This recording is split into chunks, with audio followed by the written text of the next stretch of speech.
আসসালামু আলাইকুম। ইসলামে শহীদের মর্যাদা অত্যন্ত উচ্চ।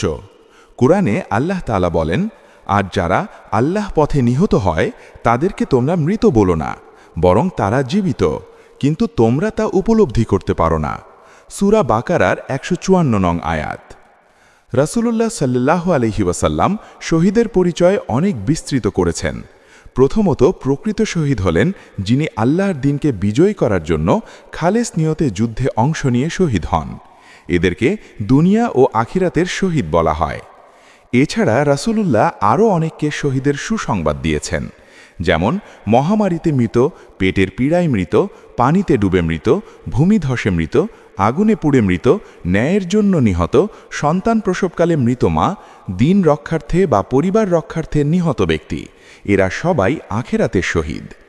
তবে সবচেয়ে উচ্চ মর্যাদা সেই শহীদের যিনি আল্লাহ রাস্তায় লড়াই করতে গিয়ে শহীদ হয়েছেন, খাঁটি ঈমান ও লোক দেখানো ছাড়া। শহীদদের জন্য আল্লাহ জান্নাতের সুসংবাদ দিয়েছেন, তাদের গুনাহ মাফ করে দেন এবং বিশেষ রিজিক দান করেন। আল্লাহ আমাদের সকলকে খাঁটি ঈমানের সাথে জীবন দান করুন এবং যার জন্য শাহাদাত লিখা আছে তাকে সেই মর্যাদা দান করুন। আমিন।